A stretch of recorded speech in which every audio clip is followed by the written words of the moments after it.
Good morning class 8। मैं आप लोगों को आज पल्लव से चैप्टर 15 पढ़ाने जा रही हूँ। 14 इसके बाद छोटी कविता है, इसलिए उसको बाद में लास्ट में पढ़ा दूंगी। ठीक है, तो ये आपका कंप्लीट हो जा रहा है कोर्स आज। चैप्टर 15 सफेद सच, जिसके कवि हैं हिमांशु जोशी, जिनका जन्म 4 मई सन 1935 ईस्वी को उत्तराखंड में हुआ। पत्रकार व कथाकार जो कहानी लिखता है, पत्रकार जर्नलिस्ट के रूप में बहुत प्रसिद्ध हुए। इनकी प्रसिद्ध रचनाएं अरण्य किसको कहते हैं? जंगल को। जंगल के पर्यायवाची में आप इसका इस्तेमाल कर सकते हो। अरण्य, महासागर, कगार की आग, समय साक्षी है, सागर तट के शहर इत्यादि हैं। ठीक है, और अब हम चलते हैं सफेद सच। सफेद सच में लेखक की अपनी ही कहानी है और ये भी बहुत ही मार्मिक ललित निबंध के तरह है, लेकिन यह है कहानी। इस कहानी में यह बच्चों की तोतली भाषा से आगे बढ़ती है। ये कहानी कैसे शुरू होती है? बच्चों की तोतली भाषा से, है ना, तोतलाते हैं ना बच्चे। एक मर्मस्पर्शी कहानी। मर्मस्पर्शी मीन्स जो मन को छू जाती है, मर्मस्पर्शी मन को छूने वाली, जिसमें कहानी सुनाने वाला स्वयं उसका पात्र है। कहानी के अंत में दिवंगत मीन्स जो मर चुका है, ठीक है, माँ की, ठीक है, दिवंगत जो मर चुका है, माँ की याद में, यानी इनकी लेखक की माँ मर चुकी हैं, उसकी आंखों से आंसू छलक जाते हैं। ठीक है, अब यहाँ बच्चों से, जैसा कि मैंने आपको बताया कि बच्चों की तोतली बोली से कहानी शुरू होती है, जो बहुत ही अच्छा लगता है। उसकी कहानी सुनाइए ना पापा, जो फटे कपड़े पहनता था, बर्फ पर नंगे पांव चलता था, कंधे पर सामान लादे एक दिन में 20-20 मील चल लेता था। आपने क्या नाम रखा था उस छोटे बच्चे का? सभी बच्चे जिज्ञासा जानने की इच्छा से सहसा मेरी ओर देखते हैं। टेलीविजन खराब है, बिस्तर पर लिहाफ ओढ़े मैं बैठा हूँ। कौन है? ये लेखक बैठा है और उसके बच्चे उससे पूछ रहे हैं, और पूछने के बाद उसकी ओर जिज्ञासा भरी नजरों से देखते हैं कि अब हमें उत्तर मिलेगा। लेखक कोई पुस्तक पढ़ रहा है। आसपास बच्चे हैं गर्म कपड़ों में लिपटे। श्रीमती जी यानी लेखक की पत्नी, आप जैसा पिक्चर में देख सकते हो, दूर कुर्सी पर बैठी कार्डिगन बुन रही है। Cardigan means sweater. मैं पीली दीवार की ओर देख रहा हूँ, दूर कहीं खोया हुआ। लेखक कहीं खो जाता है अपनी यादों में। हाँ पापा, नन्हा नीपू मुझे झकझोर रहा है। जब कुत्ते उसके पीछे पीछे भागते थे तो वह कैसे दौड़ता था? कौन दौड़ता था? मैं पूछता हूँ। अले वही हली पैंट वाला जो बहुत गरीब था, यानी वही हरी पैंट वाला जो बहुत गरीब था। बच्चे उसकी कहानी सुनना चाह रहे हैं। ठीक है, देखो कितनी अच्छी लग रही है ना इनकी तोतली भाषा। हाँ, मुझे सहसा भूली हुई कहानी याद आ जाती है। लेखक को कहानी याद आ जाती है। गंदी टोपी वाले की कहानी ना? नहीं, पैंट की। पैंट यानी पैंट। ठीक है, सबसे छोटा बेटा फिर चहक उठा। मैं अब भूल गया हूँ कि पिछली बार मैंने क्या सुनाया था। हाँ, क्या थी वह कहानी? उसी से पूछता हूँ। लेखक अपने बच्चे से ही पूछता है कि इसके पहले मैंने तुमको कौन सी कहानी सुनाई थी। अब वो बच्चा बताता है। देखो तोतली में है ना, इसका मतलब होगा पहाड़ पर घर था उसका। ठीक है, अब बच्चे की भाषा में, पहाड़ पर घर था उसका, यानी पहाड़ पर उसका घर था। चारों ओर पेड़ ही पेड़, यानी चारों ओर पेड़ ही पेड़। बले बले यानी बड़े बड़े। उन पेड़ों से मिले घने जंगल को भी उसे कभी कभी अकेले ही पार करना पड़ता था, यानी उन पेड़ों से मिले घने जंगल भी उस बच्चे को अकेले पार करना पड़ता था, जिसकी कहानी वो सुनना चाह रहा है। एक बार उसने दूर से रीछ को आते देखा था। एक बार उसने दूर से रीछ को आते देखा था, वो बोलना चाह रहा है। हाँ, यानी पापा थोड़ा ड्रामेटिक होकर बोलते हैं, हाँ, हमको याद आ गया। मैं नाटकीय अंदाज में कहता हूँ, जैसे सारी कहानी सहसा याद आ गई हो। सहसा मीन्स अचानक का पर्यायवाची। उसने जंगल में रीछ देखा था। मैं यहीं से कहानी का सिरा जोड़ता हूँ, यानी लेखक यहीं से कहानी सुनाना शुरू करते हैं। रीछ कितना बड़ा था? काला, यानी रीछ कितना बड़ा था? काला था। नीपू सहसा फिर पूछता है।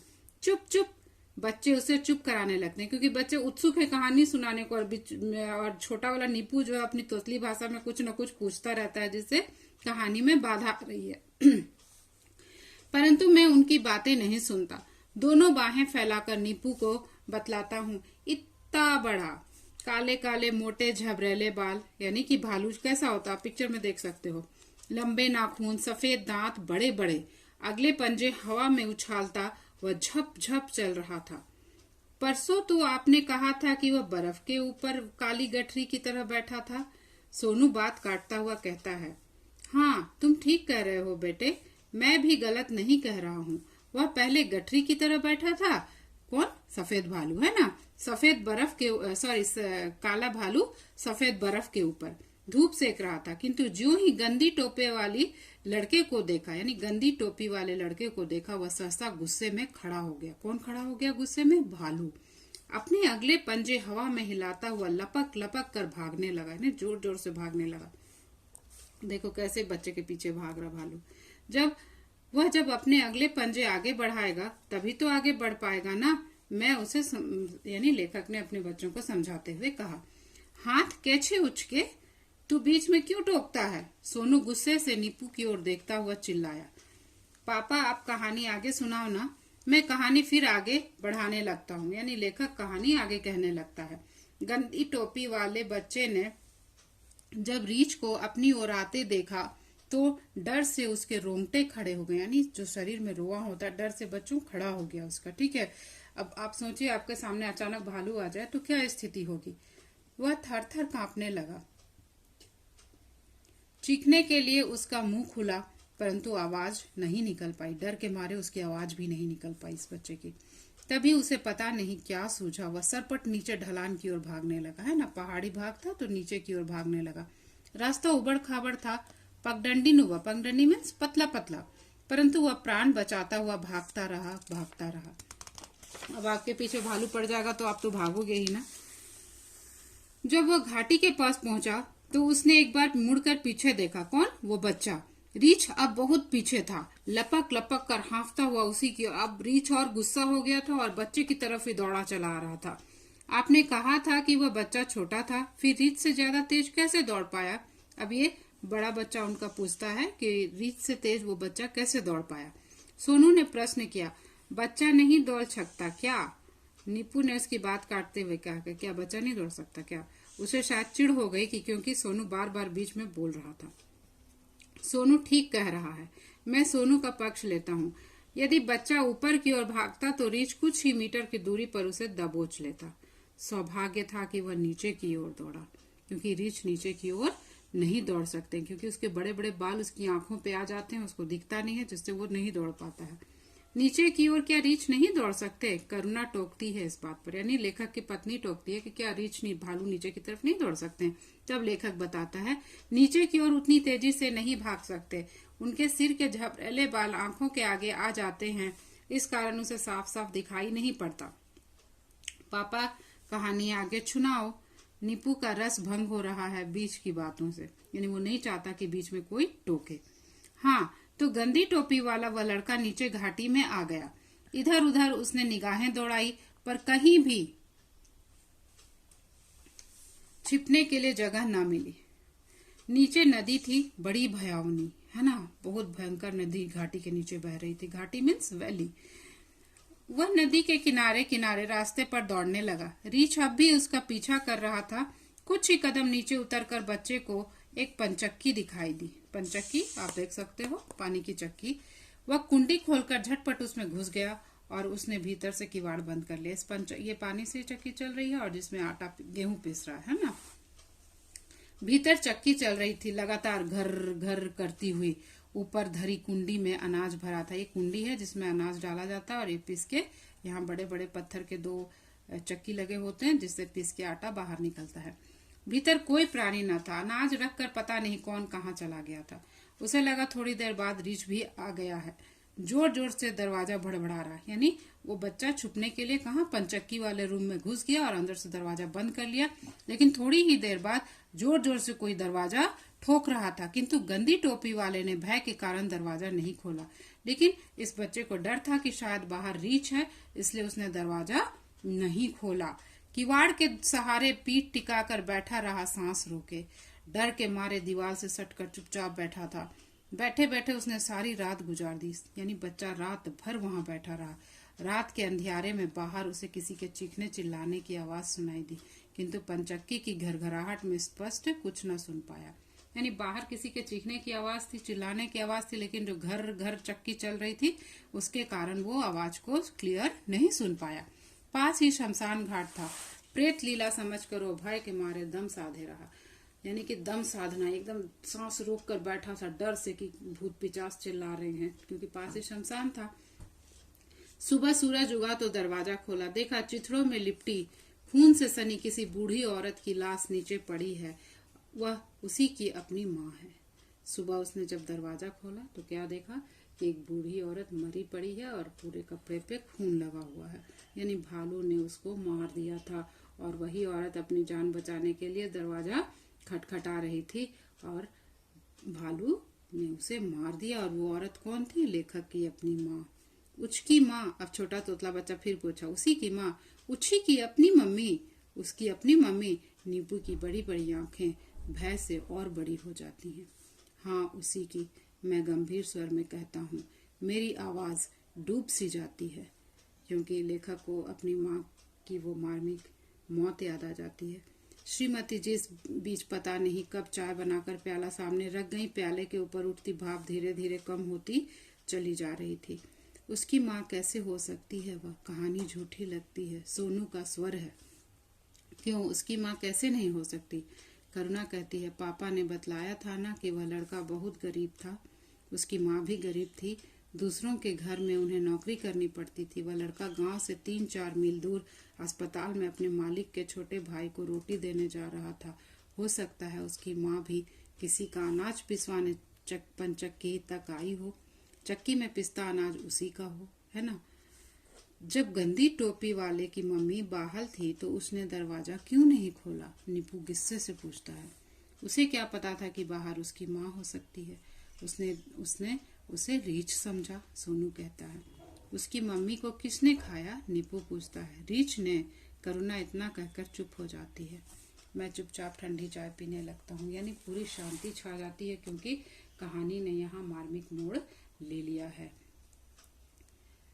लेखक ठंडी चाय ही पी जाता है उस दुख में। फिर क्या हुआ पापा टोपी वाले का? नीपू पूछता है। उसकी बाल सुलभ, यानी बच्चे की सहज जिज्ञासा को देखकर उसने एक दिन वह गांव छोड़ दिया, माँ के अलावा और था भी कौन उसका, अपनी बड़ी बहन के गांव चला गया। यानी बच्चा और उसकी माँ के साथ अकेले रहता था। अब जब माँ ही नहीं रही तो वो बच्चा अकेले हो गया, इसलिए वो अपनी बड़ी बहन के यहाँ चला गया। ठीक है। फिर वहां वह भेड़ चराया करता था। अपनी बड़ी बहन के यहाँ क्या करता था? भेड़ चराया करता था। खाली वक्त में पढ़ लिया करता था। पढ़ने में बहुत अव्वल था मीन्स हमेशा फर्स्ट आता था, इसलिए अच्छा था। जीजा ने पाठशाला भेज दिया। जीजा यानी उसकी बहन का पति। वहां की पढ़ाई पूरी कर एक दिन वो अपने रिश्तेदार के पास दिल्ली चला गया। ठीक है। फिर क्या, यहाँ नौकरी करने लगा। प्राइवेट पढ़ाई भी उसने जारी रखी। देखते देखते, यानी नौकरी के साथ पढ़ाई भी, है ना। वह एक दिन आया जब उसे अच्छी नौकरी मिल गई, अच्छा फ्लैट मिल गया। वह अपने बच्चों के साथ आराम से रहने लगा। ये कौन था? लेखक। आप जानते हैं? पापा पूछे। हाँ, जानता क्यों नहीं? बच्चा पूछता कि आप जानते? बच्चे को क्या पता कि मेरे पापा की ही कहानी है। वह भी अपने बच्चों को रीछ की अच्छी ही कहानी सुनाता होगा ना, यानी वह भी अपने बच्चों को रीछ की ऐसी ही कहानी सुनाता होगा ना। हाँ, इससे अधिक मैं कुछ कह नहीं पाता, क्योंकि लेखक का गला भर आता है। शून्य में कुछ टटोलता हुआ छत की ओर देखता रहता हूँ, अपनी बूढ़ी माँ को, जिसने प्राण देकर अपने पुत्र को बचा लिया था, और 2 बूंद आंसू मेरे गालों पर ढुलक जाते हैं उसकी याद में, हमेशा की तरह।